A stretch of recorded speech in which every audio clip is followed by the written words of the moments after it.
Welcome to week 5. It's essentially post-production, but we're actually doing presentations. So this is when we present to the advisory committee, get feedback. We also do some peer review. Then we talk about what worked for the class, what didn't work for the class. We do some surveys, take a look at the data, make some changes, and then we'll start session 3 next week.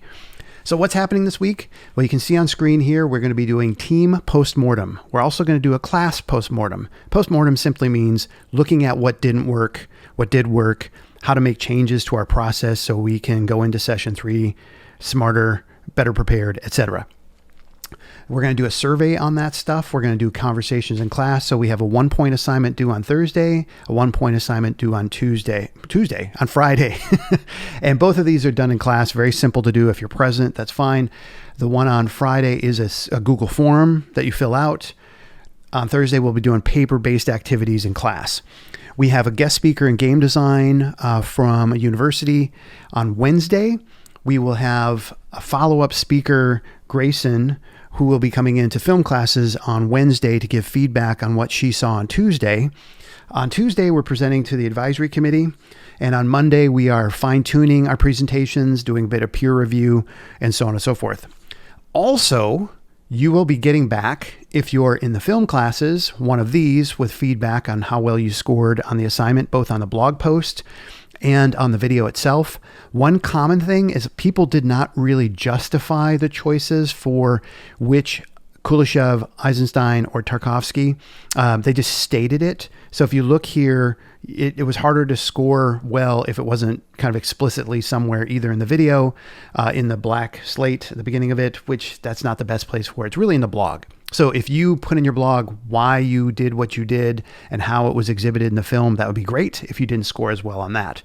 So up here, ideological style, same thing.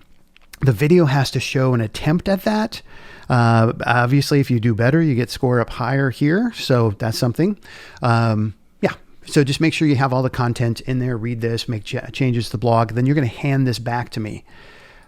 In game design, you were either on a team and you did the team slideshow, or you did solo and you made your own slideshow with a link to your itch page and your stuff. A lot of students did not get credit for number 4 yet because there was nothing on an itch page, or you did not have a clear screenshot with evidence of what you built or were trying to build. So, and what you were building or trying to build came from the tutorial series you did in Zenva or came from Constructs tutorials. So you have to have some kind of evidence that you actually made stuff or were working on things. Again, people did not score very well if they did not have this material. Also, you needed to have 3 problems that you solved. Some of the advanced students were kind of hovering down in 1. So again, just make sure you have in your slideshow at least 3 and what you did to solve those. What resources did you use? You needed to have numerous resources. So again, pointing out that if you did not score as well here, make sure you have enough of that. And then lastly, did you have context, goal, and engine? So, what were you trying to do? What was your goal in trying to make that? So, and then which tool, Unity, Godot, or Construct were you using to do that? So if you're not quite sure, it's like I was doing tutorials would be context. I was working on a game with some friends, etc., etc. So hopefully that helps. And then lastly, School of Rock. You had a similar thing. People who are working in teams did the team slideshow. If you look through here, it's very similar stuff. Did you talk about problems you solved? How did you solve those problems? And then the number of problems is really important. What resources did you use? A number of advanced students had some issues with this because they didn't identify any learning resources. By the way, this is school. If you didn't learn anything, we had a problem. The point is, you did learn something. You just have to call it out in your write-up. So make sure that that's clearly stated so we can see that. Obviously, you had some goals, things you focused on, what instruments, software you use, etc. Make sure that was really clear in your slides.